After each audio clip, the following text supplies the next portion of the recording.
C'est une année de grâce du Seigneur, ok? C'est ce que Jésus a dit. Mais pour le moment, on va voir dans l'Ancien Testament ce qu'il est dit du jubilé. Alléluia. Premièrement, ça va vous donner une idée du cas Israël. Parce qu'Israël n'est pas une nation comme les autres. Israël a des lois que Dieu a données dans l'Ancien Testament et des lois qui sont particulières. Et vous allez être étonnés de ce que vous allez lire. Prenez Lévitique 25. Père, je te remercie pour ta parole ce matin. Parle à nos cœurs, Père, afin que nous prenions ce que tu veux nous donner, afin que nous soyons forts dans l'année qui vient, parce que tu veux nous donner des biens, tu veux nous donner une nouvelle prospérité, une nouvelle abondance établie sur ta parole, Seigneur. Et je prie, Seigneur, que tu ouvres nos cœurs et que la foi se lève en disant, oui, Seigneur, je veux bien croire que nous sommes entrés dans le jubilé. Je veux bien croire qu'il y a des choses qui doivent venir dans ma vie, que tu vas me donner. Et j'ouvre mon cœur ce matin. Amen. Alléluia. Alors regardons ensemble Lévitique 25. Et donc, l'Éternel parla à Moïse sur la montagne du Sinaï et lui dit, parle aux enfants d'Israël et tu leur diras, quand vous serez entrés dans le pays que je vous donne, la terre se reposera. Ce sera un sabbat en l'honneur de l'Éternel. La terre, très précieuse la terre. Hein. Pendant 6 années, pendant 6 ans, tu produiras ton champ. Tu ensemenceras et tu récolteras. Tu ensemenceras et tu récolteras. Tu ensemenceras ton champ pendant 6 années. Tu tailleras ta vigne. Tu en recueilleras le produit. Tu produiras. Hein. Mais, il est dit, la 7e année sera un sabbat, un temps de repos pour la terre, un sabbat en l'honneur de l'Éternel. Tu n'ensemenceras point ton champ, et tu ne tailleras pas ta vigne, tu ne moissonneras pas qui proviendra des grains tombés de la moisson, tu ne vendangeras point les raisins de ta vigne non taillés, ce sera une année de repos pour l'Éternel. Ce que produira la terre pendant son sabbat vous servira de nourriture, et toi et ton serviteur et ta servante, et ton mercenaire et l'étranger recevront ce qu'ils ont besoin, la nourriture donc, tous ceux qui demeurent avec toi, ton bétail, tes animaux, tout ce qui est dans le pays, tout son produit servira de nourriture. Ensuite, voilà là, vous voyez que tous les 7 ans, je vous ai parlé, tous les 7 ans, il y a une bénédiction spéciale pour le peuple de Dieu. Nous sommes en 2015, une année bénie pour les chrétiens, une année de prospérité, une année où Dieu va donner, Dieu va répandre son abondance dans nos vies, si nos cœurs s'ouvrent, alléluia, et reçoivent, amen, si la foi est mise dans nos cœurs. Alors là, ensuite, il va parler du jubilé. Regardez ce qu'il dit, donc. Tu compteras 7 années de sabbat, ça veut dire 49 ans, hein, 7 fois 7, 49. 7 années de sabbat, c'est 7 fois 7, 49. 7 fois 7 années, ok? Et les jours de ces 7 sabbats d'année seront 49 ans. Donc c'est précis la Bible. Hein. Le Seigneur est précis. Hein. Et il dit, le 10e jour du 7e mois, tu feras retentir les sons éclatants de la trompette, c'est-à-dire c'est ce que nous appelons ici la corne de buffle. Hein. Le chauffard, voilà, tu feras éclater le chauffard et il est dit que tu le feras éclater partout. Le jour des expiations, vous sonnerez de la trompette dans tout votre pays. Donc vous voyez, dans le pays d'Israël, tous les 50 ans, tout le pays, eh bien, entendez partout sonner du chauffard. Dans tous les villages, dans toutes les campagnes, dans toutes les villes, on sonnait le chauffard et on déclarait une année un temps de libération et de joie parce que c'était jubilé. Qu'est-ce que c'est jubilé? Ce jubilé, qu'est-ce que c'est? Alors là, on nous l'explique. Vous sonnerez de la trompette partout, le chauffard partout, pour que tout le monde sache, ça y est, c'est l'année, c'est les 50 ans, l'année du jubilé. Alléluia. Et donc, regardez, qu'est-ce qui va se passer? Et vous sanctifierez la 50e année, vous publierez la liberté dans le pays, délivrance dans le pays. Alléluia. Qu'est-ce que ça veut dire? C'était très précis à l'époque. Vous publierez la liberté. Alléluia. Je vous dis, le 1er janvier, nous avons publié la liberté parmi le peuple de Dieu. Nous avons publié la délivrance. Alléluia. La libération des jougs. Et nous allons voir de quel joug il s'agit. Vous publierez la liberté.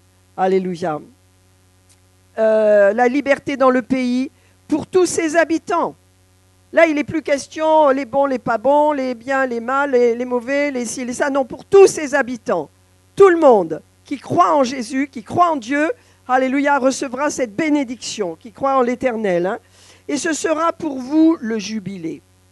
Il est dit, chacun de vous retournera dans sa propriété, chacun de vous retournera dans sa famille.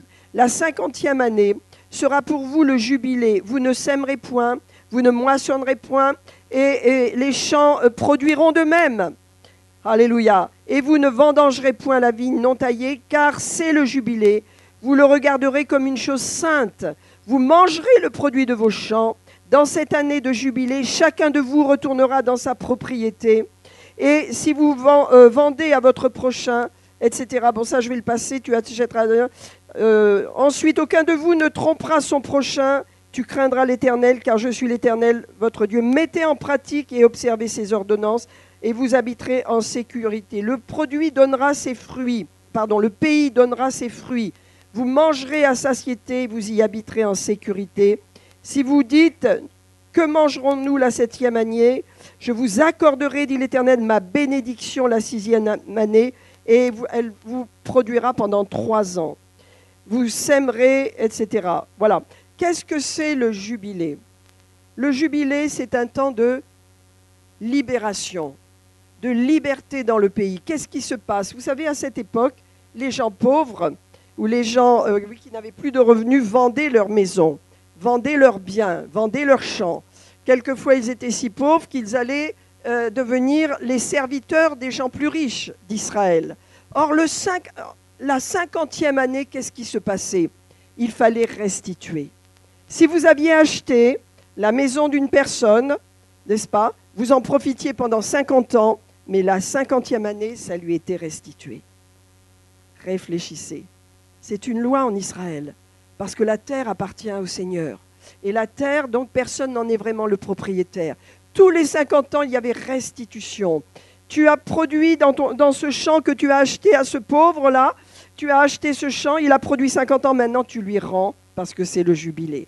Les serviteurs qui travaillaient dans les maisons, avec leurs familles et leurs enfants, retournaient dans leur propre maison, retournaient dans leur propre famille. C'était la délivrance. C'était le jubilé. Vous vous rendez compte? Alléluia. Donc, qu'est-ce que je vous disais? Vous voyez, le jubilé, c'est délivrance. Ce que vous avez perdu parce que vous étiez pauvre ou parce que vous étiez obligé de vendre, eh bien, tous les 50 ans, c'était rendu, c'était restitué, parce qu'il y avait votre nom dessus. En fin de compte, il n'y a personne qui était vraiment propriétaire. Vous comprenez? Parce que la terre appartient à l'Éternel. Donc, tout ce qui avait été racheté pendant les 50 années revenait à leur propriétaire. Alors ça, c'est une loi étonnante. Mais vous savez, à Londres, Londres est une très belle ville, mais il y a certains quartiers à Londres, les gens achètent pour 100 ans, mais jamais ça leur appartient. Les immeubles, les appartements dans la région de Londres, le centre de Londres, vous renseignerez, mais jamais c'est acheté pour leur vie.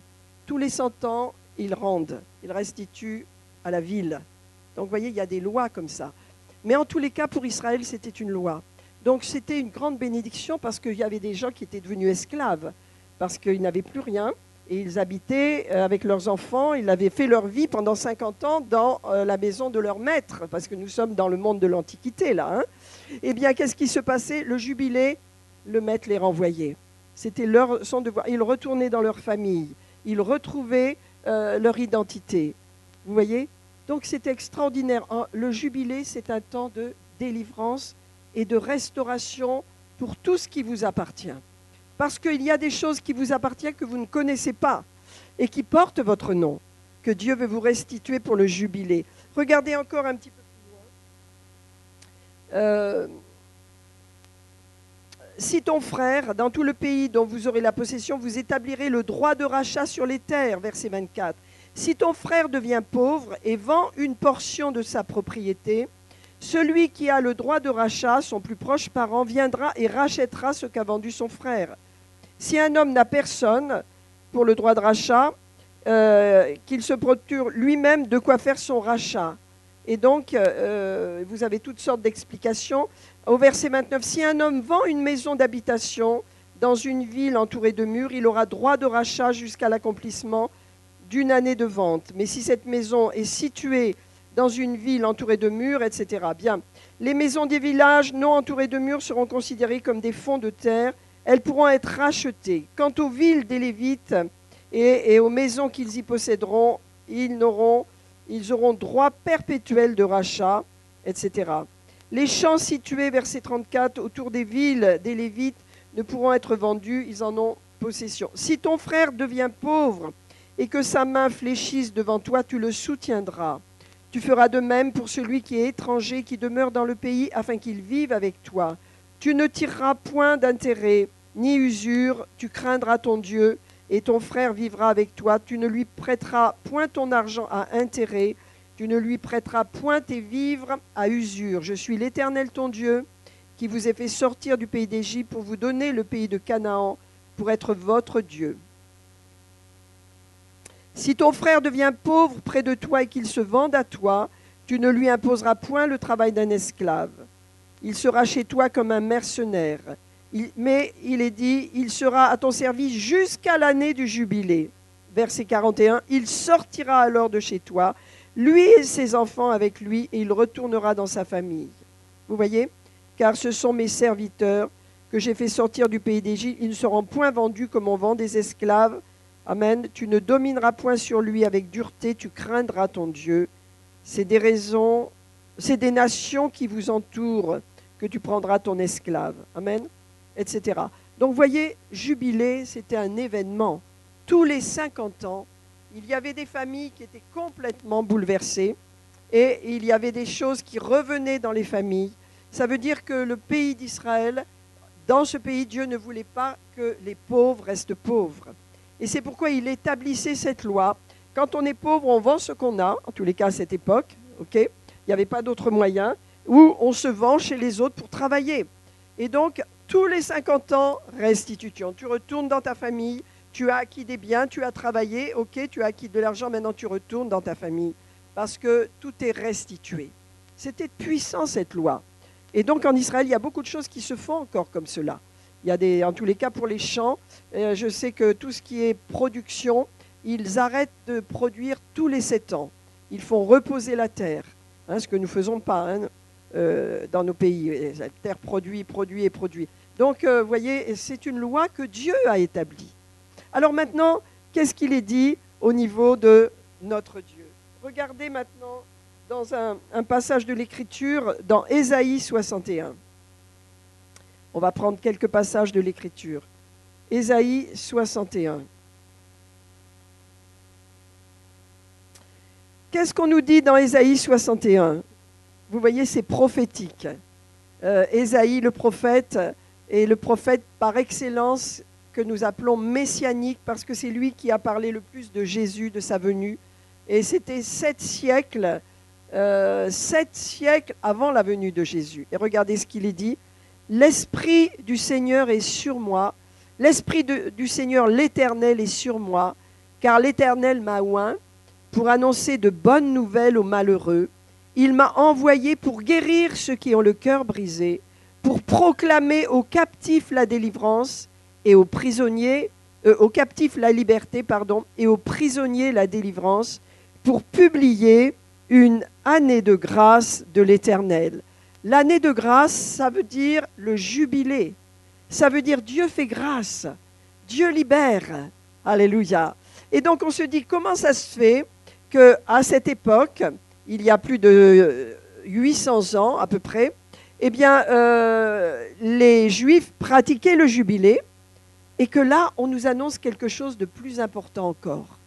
On nous dit là, par l'Esprit de Dieu, que l'Éternel m'a oint pour annoncer et porter de bonnes nouvelles aux malheureux. Il m'a envoyé pour guérir et proclamer aux captifs la liberté et aux prisonniers la délivrance, pour publier une année de grâce. Donc quelque chose de meilleur encore que ce que nous avons. Alors c'était prophétique, bien sûr, ça annonçait Jésus. Alléluia. Ça veut dire qu'il va y avoir un temps où le jubilé, qui doit se faire tous les 50 ans, eh bien, va prendre place en la personne d'une personne, le Messie. Amen. Alors maintenant, regardez dans Luc 4.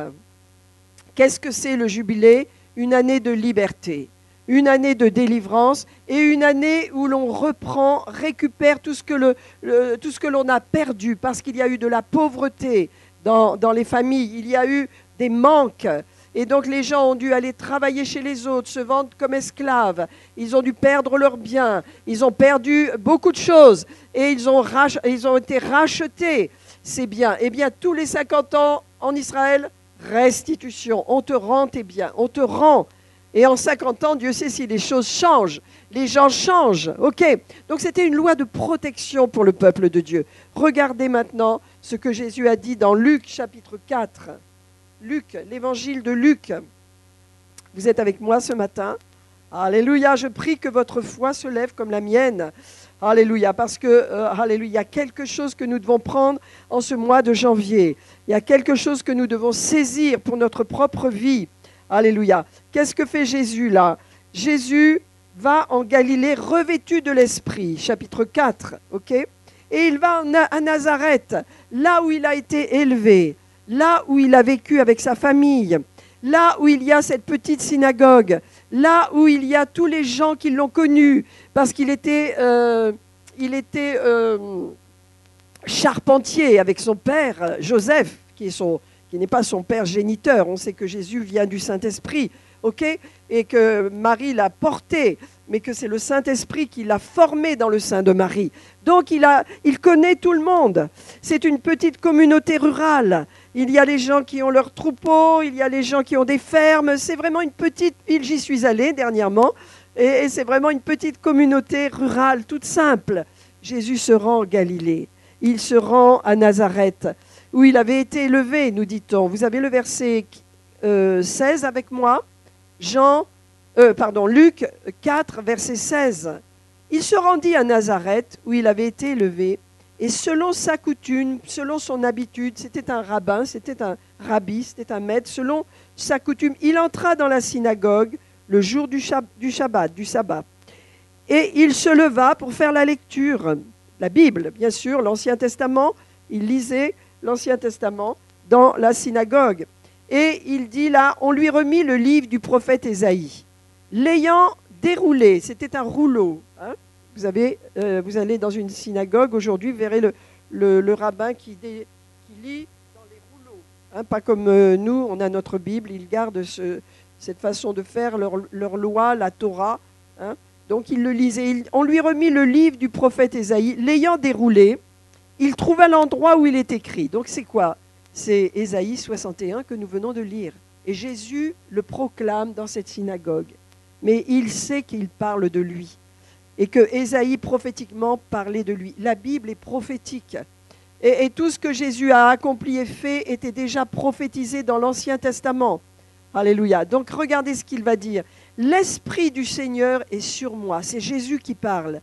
Il dit, l'Esprit du Seigneur est sur moi parce qu'il m'a oint pour annoncer une bonne nouvelle aux pauvres. Alléluia. Il m'a envoyé pour guérir ceux qui ont le cœur brisé, pour proclamer aux captifs la délivrance et aux aveugles le recouvrement de la vue, pour renvoyer libres les opprimés et pour publier jubilé, une année de grâce du Seigneur. Alléluia. Donc vous voyez, le jubilé est accompli en Jésus-Christ, parce que Jésus est venu, il a été oint par Dieu d'une façon particulièrement puissante pour accomplir la destinée qui était la sienne, afin que le peuple soit délivré. Le peuple de Dieu qui croit en Jésus doit entrer dans son jubilé. Nous devons entrer par la foi dans notre jubilé.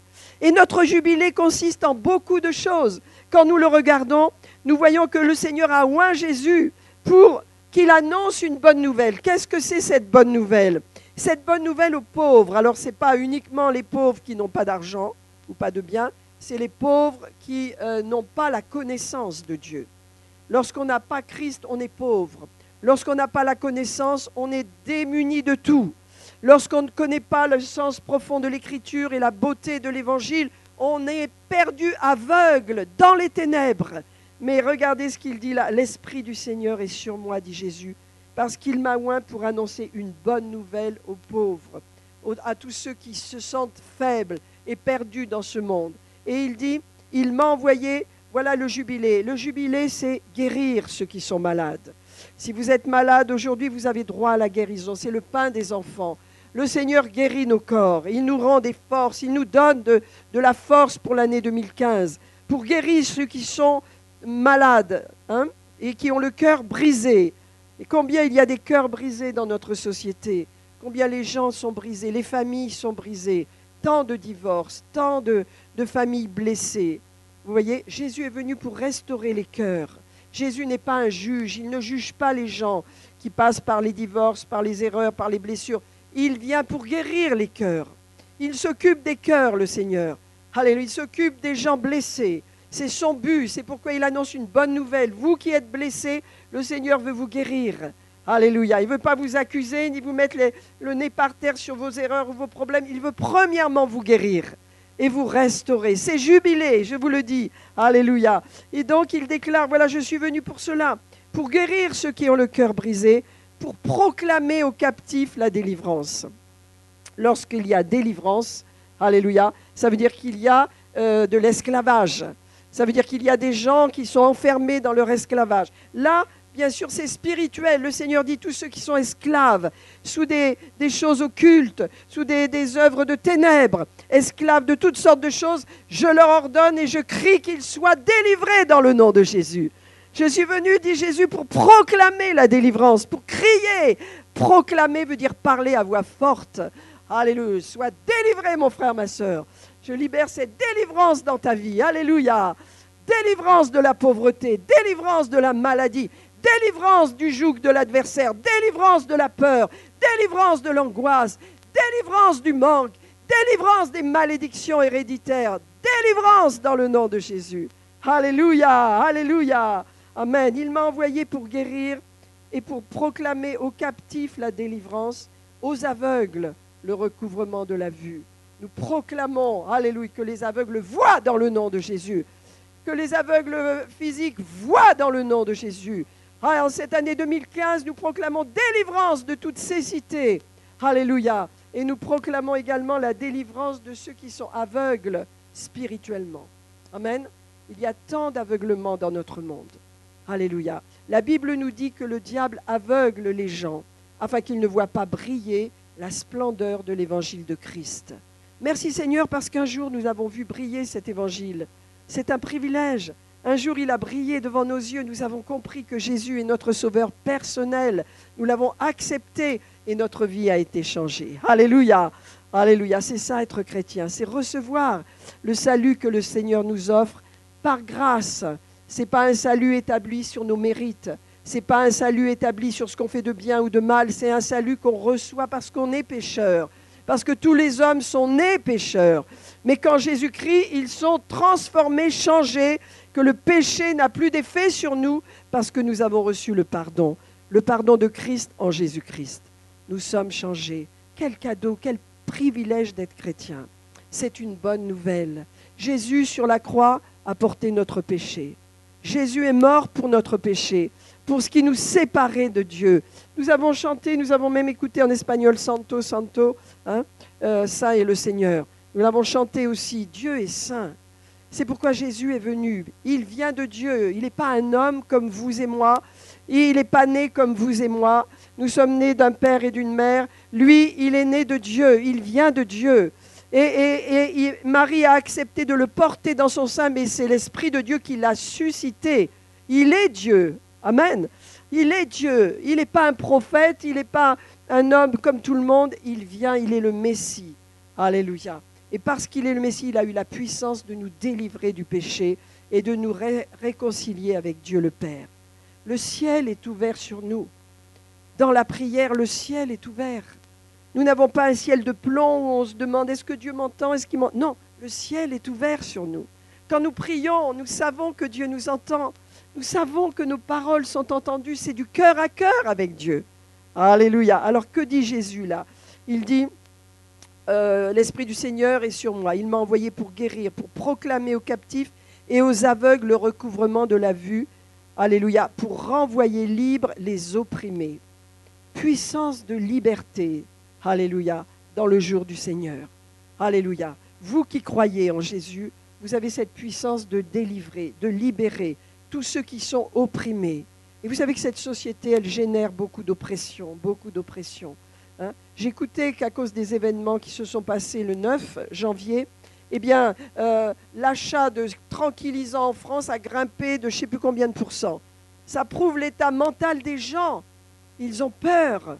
Alors, ils vont prendre des tranquillisants, toutes sortes de choses, parce que ça les angoisse, ils se sentent perdus.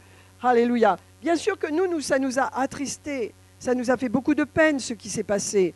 Ça nous a attristés. Mais on ne peut pas s'angoisser, comme si on n'a pas d'espérance. Le Seigneur nous garde. Et nous prions pour ce pays, nous prions pour cette société, et pour d'autres pays qui sont dans la guerre et dans le trouble.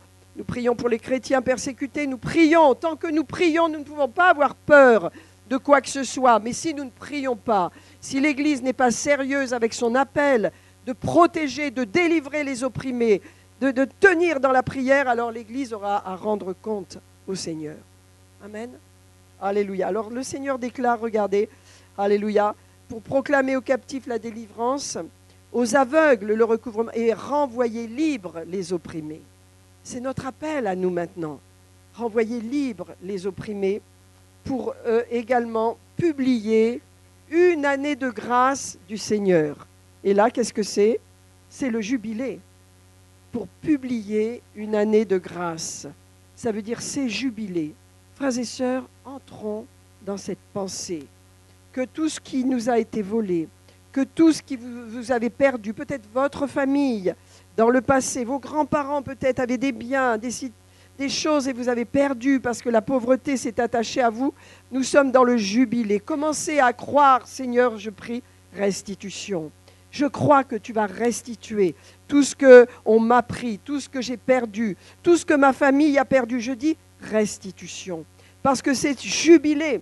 C'est une année de grâce du Seigneur. C'est une année où Dieu fait grâce et où Dieu fait quelque chose pour nous. Alléluia. Donc c'est important, frères et sœurs. Une année de délivrance. Une année de restitution. Et frères et sœurs, en 2015, nous devons laisser entrer dans nos cœurs cette pensée. Parce que si nous ne croyons pas, nous ne recevrons pas. Et regardez la suite de ce récit, pour que vous compreniez bien que Jésus parle à une foule de gens qu'il connaît, des gens qui l'ont vu grandir, des gens qui connaissent sa famille, des gens qui connaissent ses frères et sœurs, des gens qui ont connu son père, sa mère, etc. Ils connaissent cette famille. Et ils voient que personne ne reçoit sa parole. Et regardez ce qu'il va dire. C'est pourquoi je vous appelle à la foi. Je vous appelle à recevoir le message du jubilé, à recevoir cette pensée qu'en 2015, Dieu va donner des choses à son Église, selon notre désir, selon ce que nous avons besoin, selon ce que nous voulons. Dieu va restituer. Amen. Dieu va donner les maisons, Dieu va donner les immeubles, Dieu va donner les voitures, le travail, les finances. Il va y avoir une restitution des dettes. Parce que dans le jubilé, ce que j'ai oublié de vous lire, c'est que les dettes sont annulées. Si vous aviez fait des dettes auprès d'une personne, pendant 50 ans, vous rendez, vous restituez, mais le jubilé, là-bas en Israël, je te rends tes dettes, c'est terminé. Tu ne me dois plus rien. C'était une grande année de délivrance. Amen. Mais c'était puissant là-bas. Et aujourd'hui, même Dieu dit, dans cette année, restitution financière, délivrance de toutes les dettes. Il faut prendre cela par la foi. Regardez ensuite ce que Jésus fait. Il parle à cette assemblée de Nazareth. Il leur annonce un message puissant de délivrance. Ils savent de quoi il parle. Ils connaissent le jubilé. Ils sûrement l'expérimentent tous les 50 ans. Ils savent cela. Et regardez, Jésus ferme le livre. Il roule le livre, le remet au serviteur et il s'assoit. Tout le monde le regarde. Qu'est-ce que tu as voulu dire, Jésus ? Qu'est-ce que tu nous racontes là? Tu parles de toi. L'Esprit du Seigneur est sur toi. Tu es oint pour annoncer une bonne nouvelle et déclarer ces jubilés. Qu'est-ce que ça veut dire ça? Vous voyez, c'est ce qui se passe. Tous ceux qui se trouvaient dans la synagogue avaient les regards fixés sur lui. Alors, il commença à leur dire, aujourd'hui, cette parole de l'Écriture que vous venez d'entendre est accomplie. Je vais vous dire la force de Jésus. Il ne s'occupait pas de ce que pensaient les gens. Il ne faisait « Oh, vous n'êtes pas d'accord avec moi? Ah bon, ben attendez, je vais arranger un peu les choses. » Non, non, ce n'était pas son genre. Jésus parlait la vérité. Vous savez, on a chanté tout à l'heure les hommes droits. Hein? Et vous, les hommes droits, les hommes qui n'ont pas honte de Jésus-Christ, les hommes qui ont une vie droite et honnête, qui font les choses bien, qui ne sont pas des voleurs, ni des menteurs, ni des trompeurs, qui ne vivent pas dans l'adultère, qui ne font pas des choses mauvaises, qui ne font pas de mal aux autres, qui sont des hommes droits, des femmes droites. Amen. Dieu veut des personnes comme cela dans son Église. Et il nous conduit à être ainsi. Peut-être quand on arrive à Jésus, on n'est pas comme ça. Mais on le devient parce que l'Esprit de Dieu nous parle, parce que la parole nous parle. Et vous, les hommes droits, vous pouvez lever vos mains vers le ciel. Vos prières sont entendues parce que vos mains sont propres et vos mains sont saintes. Alléluia. Quand je dis les hommes, c'est bien sûr les femmes aussi. Mais c'est important que les hommes comprennent que la sainteté est importante et que Dieu appelle son peuple à vivre selon les lois de Dieu, qui sont des lois bonnes, qui sont des lois de protection et de sécurité et de bonheur. Ok ? Alors regardez ce qu'il leur dit. Il commence à leur dire, aujourd'hui, cette parole de l'Écriture que vous venez d'entendre est accomplie. Alléluia. Et il parle de lui. Et là, les gens, ça commence à travailler dans leur tête. Hein ? Et tous lui rendaient témoignage à ce moment-là. Ils étaient étonnés des paroles de grâce qui sortaient de sa bouche. Et ils se disaient, bon, c'est formidable ce que tu nous as dit là, jubilé, jubilé, délivrance, ok, mais tu es le fils de Joseph, tu es le fils de cette famille, nous vous connaissons. Regardez ce qu'ils disent. N'es-tu pas le fils de Joseph? Et Jésus comprend qu'ils sont en train de douter. Je vous parle de ce passage très important pour que vous compreniez que si vous n'avez pas de foi dans Jubilé, dans cette année 2015, je ne connais pas vos besoins et vos moyens financiers, je ne sais pas ce que vous attendez, mais vous devez vous attendre à quelque chose de la part du Seigneur. C'est votre besoin. Je ne vous dis pas d'attendre un palais ou des choses bizarres. Non, selon votre besoin, qu'est-ce que vous attendez? Vous devez mettre un nom sur ce que vous avez le désir d'avoir. Ça peut être un appartement, ça peut être un meilleur travail, un meilleur salaire, ça peut être une restitution dans la famille, ça peut être un immeuble, une maison, des biens, mais vous devez mettre un nom sur ce que vous voulez cette année. Amen. Et je ne vous dis pas de faire des choses extravagantes, hein, parce que si vous n'avez... je me rappelle de quelqu'un qui n'avait même pas une voiture, un jeune, je me rappelle, et qui disait, moi je veux une Mercedes, et il n'avait même pas une petite voiture de rien du tout, donc il n'a jamais eu sa Mercedes, parce que ce n'est pas de la foi ça c'est de la folie. Hein. Donc ce que Dieu veut, c'est que nous écoutions notre cœur et que dit, qu'est-ce que je veux cette année? Qu'est-ce que j'ai besoin? C'est jubilé. Dieu va me donner, parce que c'est Dieu qui va me donner. Et c'est pourquoi il ne veut pas que dans notre cœur ce soit la confusion et qu'on n'ait rien à demander à Dieu, parce qu'on n'aura rien. Mais si on sait ce que l'on veut, amen, et on va appeler ces choses tout à l'heure, alors le jubilé, la foi dans le jubilé, l'année de grâce du Seigneur, la restitution, la délivrance de la pauvreté et du manque, alléluia, va se manifester dans nos vies. Amen. Regardez ce que dit Jésus, les regarde et il dit, vous êtes en train de douter complètement de la parole que vous avez reçue, donc vous n'allez rien recevoir. Et il va leur donner un exemple terrible. Regardez ce qu'il va leur dire. Alléluia. Il va leur dire au verset 23, Jésus leur dit, sans doute vous m'appliquerez ce proverbe, médecin guéris-toi toi-même. Vous savez, c'est ce qu'ils ont dit quand il était sur la croix. Ils lui ont dit, descends donc de ta croix maintenant, hein, toi qui as enseigné les autres. Hein. Vous voyez, ça c'est l'esprit mauvais, humain, qui n'a pas de foi. Guéris-toi toi-même. Combien de fois on dit, c'est pas... Et toi, qu'est-ce que tu fais? Tu crois ces choses, mais regarde ta vie, mais regarde... C'est grave de dire des choses comme ça, parce que la foi, c'est croire. Et on n'a pas le droit de juger votre vie. On n'a pas le droit de vous juger sur ce que vous êtes aujourd'hui, parce que votre foi, c'est entre vous et Dieu. Et cette foi, elle va produire quelque chose dans le futur. Et cet esprit mauvais qui vous dit, ah, et toi, pourquoi tu es comme ci, et toi, pourquoi tu dis ça et tu prêches ça, mais regarde-toi. Ça, vous devez le rejeter. et même demander pardon à Dieu d'avoir eu ces pensées. Parce que Jésus, ça l'a repris et il leur a parlé. Il dit, vous allez m'appliquer un jour ce proverbe. Descends de ta croix si tu peux, guéris-toi toi-même, le médecin. C'est ce qu'il a entendu quand il était sur la croix. Les gens l'ont insulté et l'ont humilié.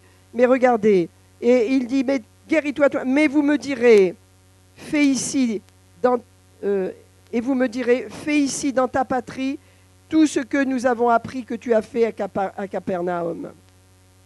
Mais, ajouta-t-il, je vous le dis en vérité, aucun prophète n'est bien reçu dans sa patrie. Et il va dire, voilà, verset 25, il y avait plusieurs veuves en Israël, du temps d'Élisée. Non, du temps d'Élie, excusez-moi, du temps d'Élie. Lorsque le ciel fut fermé 3 ans et demi, et qu'il y eut une grande famine sur toute la terre. Cependant, Élie ne fut envoyé vers aucune de toutes ces veuves. Il y avait des centaines, des milliers de veuves peut-être en Israël. Hein? Mais personne, aucune de ces veuves n'a été bénie, n'a été aidée. Et il y avait la famine. Ça veut dire qu'il n'y avait plus de pluie, plus de production, plus rien à manger. Et regardez, le prophète Élie, lui, eh bien, il a été envoyé vers une veuve, une seule femme, à Sarepta, dans le pays de Sidon. Ça veut dire même pas en Israël, à l'extérieur d'Israël. Pourquoi? Parce qu'il y avait une femme, une seule femme dans ce pays qui croyait que Dieu allait l'aider. Cette veuve, elle savait que Dieu allait l'aider. Elle avait confiance. Elle se disait, bien sûr, si je n'ai plus rien, je mourrai, mais je m'attends à Dieu. Donc, vous voyez, quand Dieu voit la foi, alors il agit. C'est pourquoi je vous le dis, le message du jubilé doit entrer dans nos cœurs, comme dans le mien également. Et croire que cette année va être une année de double, que cette année nous allons entrer dans de grandes choses, que cette année vous allez recevoir davantage, vous allez gagner plus, vous allez travailler plus, vous allez être excellent dans tout ce que vous faites, vous allez produire plus, vos entreprises vont se relever, Dieu va faire des miracles, vous allez avoir des portes ouvertes nouvelles parce que c'est jubilé. Et il faut le croire de tout votre cœur. Parce que Jésus a dit, je vous ai appris à Nazareth que c'est jubilé, vous ne le recevez pas, donc vous ne recevrez rien. Pourquoi? Regardez ce qui s'est passé du temps d'Élie. Il y avait une grande famine, il y avait des veuves en Israël, mais Élie n'a été envoyé que vers une seule veuve, parce qu'elle seule pouvait recevoir le prophète. Elle seule pouvait croire qu'il allait multiplier quelque chose et lui donner davantage par la foi. Amen. Sans la foi, il est impossible d'être agréable à Dieu. Et qu'est-ce qu'elle a fait, cette veuve? Eh bien, elle a reçu le prophète. Qu'est-ce que le prophète lui a dit? Donne-moi un petit gâteau, fais quelque chose pour moi. Elle l'a fait, elle a dit, je le fais parce que tu es l'homme de Dieu. J'ai confiance en Dieu. Je n'ai plus rien, mais je vais le faire. Et qu'est-ce qui s'est passé? Eh bien, la farine n'a plus cessé dans sa maison. Elle a pu recevoir le prophète, ils ont pu manger et ils ont pu vivre normalement. Et le prophète a béni cette maison. Voilà, parce que cette veuve, elle avait foi en Dieu. Et le Seigneur Jésus, il parle à sa communauté là, à Nazareth, et il leur dit, écoutez bien, vous ne croyez pas dans le message, tant pis pour vous, mais rappelez-vous que c'est une situation qui existait déjà en Israël, le manque de foi, le manque de confiance dans l'Éternel, notre Dieu. Nous devons avoir confiance dans le Seigneur. Et nous devons avoir des projets pour notre vie. Nous devons avoir des plans de développement pour l'année 2015. Vous dites, oui, mais la situation est ce qu'elle est, c'est terrible. Vous ne devez pas regarder à cela, vous devez vous attendre à Dieu. C'est vrai qu'on est tous conscients de ce qui se passe, mais Dieu veut que nous ayons de la foi dans notre cœur. Seigneur, tu vas relever mon entreprise. Seigneur, tu vas relever ma famille. Seigneur, tu vas donner du travail à ceux qui n'en ont pas. Allez, le chômage n'aura pas d'effet sur nous. Nous allons produire, nous allons travailler, nous allons œuvrer, nous allons être excellents, nous allons être des meilleurs que tout le monde parce que nous avons un Dieu qui nous donnera la force de réussir. Amen. C'est important d'avoir ce sentiment d'excellence et de ne pas nous plaindre et de ne pas gémir comme si nous étions perdus. Il y a un Dieu qui prend soin de nous. Quelquefois, nous passons par des situations douloureuses. Mais vous savez, frères et sœurs, quelquefois, nous sommes tellement axés sur nos affaires, axés sur nos problèmes. Les problèmes se multiplient et nous faisons de notre entreprise ou de nos affaires une idole. Nous ne vivons que les yeux sur cela. Qu'est-ce que je vais gagner aujourd'hui? Qu'est-ce que j'ai perdu? Qu'est-ce qui va se passer? Et ça devient une idole, parce que nous y mettons toute notre énergie. Et le Seigneur dit, tu passes par ce chemin, mais regarde plus haut. C'est moi ton Dieu. Je prends soin de toi, même dans une situation difficile. Je prends soin de toi. Alléluia. Donc Jésus leur dit, vous voyez, il y avait cette situation terrible de famine en Israël, mais je n'ai pas pu envoyer mon prophète pour bénir ces veuves parce qu'aucune n'avait de la foi pour recevoir le prophète. Recevoir le prophète, comprenez ce que ça veut dire? Ça veut dire avoir une autre bouche à manger. Accueillir une personne dans votre maison à qui il va falloir donner à manger et prendre soin. Il fallait de la foi pour cela. Mais vous voyez, cette veuve à Sarepta, dans le pays de Sidon, elle avait cette foi-là. Et vous lirez le passage, c'est dans l'Ancien Testament, vous le verrez bien. Et il va donner un deuxième exemple pour leur rappeler que sans la foi, ils ne recevront rien. Et il leur dit, il y avait plusieurs lépreux, verset 27, vous êtes avec moi?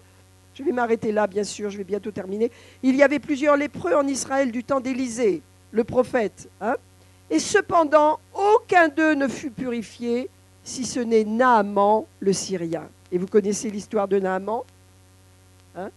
Donc c'était un soldat syrien. La Syrie a une longue histoire derrière elle, avec Israël. Et donc ce magnifique général, eh bien, avait la lèpre. Et ça ne se voyait pas. Il avait sa cuirasse, il avait ses beaux vêtements, il était avec le roi, n'est-ce pas? Mais intérieurement, il avait la lèpre. Et il savait que cette lèpre, eh bien, allait l'enlever de sa position et qu'elle allait tout perdre. Mais il avait dans sa maison une petite esclave juive qui était accueillie dans sa maison parce qu'ils avaient vaincu Israël et il y avait cette petite jeune fille qui était là et qui a dit à la femme de Naaman, elle a dit, tu sais, dans le pays d'Israël, il y a un prophète, Élisée, il guérit de la lèpre, il guérit les gens. Les prophètes avaient l'onction pour guérir. Ils ressuscitaient les morts, ils faisaient beaucoup de choses, les prophètes, dans l'Ancien Testament. Donc la tradition de guérison vient vraiment de la parole de Dieu. Et donc, elle dit à cette jeune fille, envoie donc ton mari dans mon pays, là-bas, et va voir le prophète Ésaïe, et il va le guérir, j'en suis sûre. Alors, cette femme, elle parle à son mari, et lui dit, mais comment c'est possible? Tu crois? Oui, oui, va, elle me l'a dit, cette petite jeune fille-là, vas-y, je crois que c'est la seule solution, tu n'as pas d'autre solution, parce que si tu as la lèpre, eh bien, tu es perdu. Alors cet homme, il part avec tout un tas de chars remplis de richesses, il arrive avec des chevaux, tout ça, il arrive devant la maison du prophète Élisée, et Élisée ne veut même pas sortir de sa maison pour le recevoir. Alors c'est un grand général, il est habitué aux honneurs, et c'est quelqu'un d'important. Il ne sort pas de sa maison et il dit à Géasi, son serviteur, va lui dire qu'il aille se tremper 7 fois dans le Jourdain. Ah, la colère le prend, moi, le grand général. On ne vient pas m'accueillir, on ne vient pas recevoir tous les cadeaux que j'ai pour le prophète, tout ça. Le prophète n'est pas sorti parce que ça ne se paye pas, la bénédiction de Dieu. Ça ne se mérite pas, ça se reçoit. Et donc, il ne voulait pas, il est parti en colère. Mais ses soldats avaient plus de sagesse que lui. Ils sont venus lui dire, maître, tu retournes en Syrie, mais tu es toujours malade. Et pourquoi est-ce que tu n'obéis pas au prophète, tout simplement? Qu'est-ce que ça te coûte d'aller te plonger 7 fois dans le Jourdain? Et vous savez, quelquefois, on est comme ça avec la bénédiction de Dieu. Mais non, ce n'est pas possible. Pourquoi est-ce que je demanderais une chose pareille après tout? Non. Et puis, la sagesse vient dans notre cœur. On dit, oui, Seigneur, tu es capable. Tu peux le faire. Tu vas le faire. Amen. Et Naaman le Syrien, a enlevé sa belle cuirasse, a enlevé son beau manteau de pourpre en velours et or. Il a enlevé tous ses ornements en petite chemise simple. Il est allé se plonger 7 fois dans le Jourdain. Et quand il est sorti, il était guéri. Alors le Seigneur dit à Nazareth là-bas, il faut de la foi pour le jubilé. Et le Seigneur nous dit ce soir, est-ce que vous avez de la foi pour vivre votre année 2015 comme une année de jubilé? Alléluia, vous allez recevoir, où Dieu va vous donner. Alléluia. Mais je vous dis que Dieu mette quelque chose dans votre cœur. Que vous ne soyez pas en disant, mais qu'est-ce que je veux? Qu'est-ce que j'ai besoin de rien? Ne soyez pas comme ça, frères et sœurs. En tant que chrétiens, nous devons progresser. Nous devons toujours progresser, faire mieux. Chaque année, Dieu veut faire plus. Et nous, il a besoin de notre foi. si nous n'avons aucun désir de progression, si nous n'avons pas le désir d'être les meilleurs dans ce que nous faisons, ou dans nos études, dans notre travail, si nous n'avons pas de courage, si nous sommes découragés, nous ne pourrons rien recevoir. Il nous faut de la foi. Le meilleur ingrédient à la foi, c'est de chasser le découragement. Parce que l'ennemi attaque beaucoup par le découragement. Un découragement par des situations qui viennent dans vos vies, dans les affaires, dans le travail, et quelqu'un perd son travail et les situations, et on est découragé. Mais Dieu dit, jubilé, reprends ta foi, remets-toi dans la foi et crois. Alléluia. Parce qu'il y aura restitution. Alléluia. Dieu va te donner ce que ton cœur désire pour cette année 2015. Alléluia. Alors frères et sœurs, je termine mon message. Jésus a dit, c'est l'année de grâce. Nous sommes en Christ aujourd'hui. Alléluia. Nous sommes dans l'année du jubilé, ça veut dire non seulement il y a une année particulière, mais depuis que nous avons Jésus, c'est tous les jours jubilé. C'est tous les jours restitution. C'est tous les jours que nous avons besoin de réclamer. Je suis en droit de recevoir, je suis en droit d'avoir, parce que c'est le jubilé. Alléluia. Jésus est venu, alléluia, et la parole est accomplie. Amen. Est-ce que ça va ce matin? Alors nous allons demander à Dieu, alléluia, nous allons demander à Dieu vraiment, alléluia, d'établir vraiment le jubilé dans nos vies. Je vais vous dire, jubilé, c'est également un temps de moisson. Tout ce qui a été semé en 2014, que ce soit financièrement, que ce soit dans les prières, tout ce que vous avez semé, je dis, moissonnons cette année 2015. Nous moissonnerons dans le nom de Jésus. Alléluia. C'est une année pour moissonner. C'est un temps, alléluia, le jubilé, où tout ce qui porte votre nom doit vous être rendu. Tout ce qui vous appartient, qui porte votre nom, que peut-être vous ne connaissez pas encore, va vous être rendu. Alléluia. Va vous être donné. Alléluia. Donc que cela soit la santé, la joie, la force, votre famille, vos rêves, votre promotion, tout cela doit vous revenir dans le nom de Jésus. Alléluia. Gloire à Dieu. Alors nous allons prier maintenant. Changeons nos mentalités. Reprenons courage. Reprenons confiance. La clé, c'est la foi dans la parole. Alléluia. Reprenez confiance dans la parole. Ce que Jésus a dit, c'est pour tout le monde. Pour tous ceux qui croient, c'est à nous. Alléluia. J'appelle aujourd'hui la bénédiction sur le peuple de Dieu. J'appelle aujourd'hui le travail, les finances, la progression, la bénédiction dans les familles. J'appelle les affaires à progresser, les idées créatrices à venir dans la vie de tes bien-aimés. J'appelle la réussite dans les études. J'appelle la réussite dans toutes les situations que tes enfants connaissent. J'appelle la bénédiction, Seigneur, sur les couples, sur les enfants. Alléluia, sur ceux qui travaillent. J'appelle la bénédiction financière sur, alléluia, le travail, les entreprises que nous représentons. J'appelle pour l'Église le double. Je dis restitution du double. J'appelle les immeubles, j'appelle les maisons, j'appelle les biens à se revenir au milieu de nous dans le nom puissant de Jésus. J'appelle la bénédiction à être multipliée au milieu de nous. Alléluia. J'appelle le double pour l'année 2015. Père, dans le nom puissant de Jésus. Dans le nom puissant de Jésus. Alléluia. Dans le nom puissant de Jésus. Alléluia. Changeons nos pensées. Changeons nos pensées. Recevons ce que la parole de Dieu déclare. Jésus l'a dit, il s'est levé. Il a déclaré, c'est une année de grâce du Seigneur. C'est une année de grâce. Tout ce que Dieu veut, c'est notre foi. Seigneur, je crois. Alléluia, que tu donnes le double. Je crois que tu donnes à tes enfants. Je crois qu'ils se lèvent. Je crois qu'ils réussissent. Je crois, Seigneur, alléluia, que tu répands sur eux ta bénédiction. Tu leur donnes des idées créatrices. J'appelle, Seigneur, alléluia, les contrats d'affaires. J'appelle les bénédictions dans les affaires. J'appelle les nouvelles choses qui produisent du fruit dans le nom puissant de Jésus. Je libère ta bénédiction. Oh, je libère la bénédiction du jubilé. Alléluia. Nous allons jouer de la trompette là. J'aimerais David, s'il veut bien, pour appeler la délivrance dans le pays. Allez, la délivrance de la pauvreté, la délivrance du manque, la délivrance de cet esprit de pauvreté, de dépendance. Alléluia. Afin que nous dépendions de Jésus. Alléluia.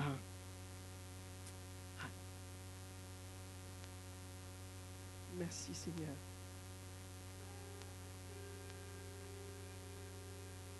Alléluia. Alléluia. Amen. Oui, encore.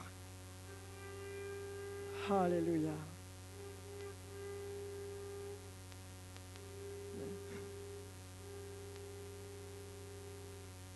Alléluia. Ouh, délivrance. Délivrance dans le pays. Délivrance. Merci Seigneur. Alléluia. Alléluia. Alléluia. Alléluia. Alléluia. Alléluia. Délivrance au nom de Jésus. Alléluia.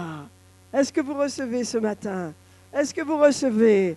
Alléluia. Nous sommes le premier mois de l'année. Ce mois se termine. Nous continuons le jeûne la semaine prochaine. Mes frères et sœurs, entrez dans cette pensée délivrance, libération, jubilé, progression, excellence, abondance. Nous ne descendrons pas au niveau du monde qui tremble. Nous aurons du courage cette année. Nous travaillerons cette année. Nous ferons mieux. Nous ferons plus. Alléluia. Que Dieu vous bénisse. Alléluia. À lui la gloire ce matin. Alléluia. Alléluia. Alléluia. Alléluia. Merci Seigneur. Ouh, gloire, gloire, gloire à Dieu. Alléluia. Alléluia. Alléluia. Alléluia. Amen. Est-ce que ça va ce matin? Gardez ce message dans votre cœur. Relisez votre Bible. Relisez en détail le jubilé. Vous verrez Lévitique 25, tous les détails de cette délivrance. Délivrance des dettes, délivrance de tout ce qui écrasait, opprimait le peuple de Dieu. Alléluia. Dieu nous donnera de la sagesse. Ok? Dieu nous donnera de la sagesse.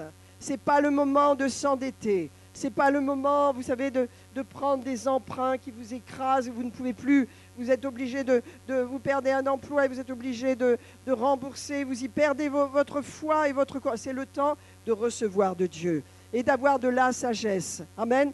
Alléluia. Et d'avoir de la sagesse. Je dis bien, on peut emprunter, bien sûr, mais il faut de la sagesse. Alléluia. Il faut vraiment que Dieu nous bénisse avec sa sagesse en toutes choses au nom puissant de Jésus. Amen. Que Dieu soit béni. Alléluia.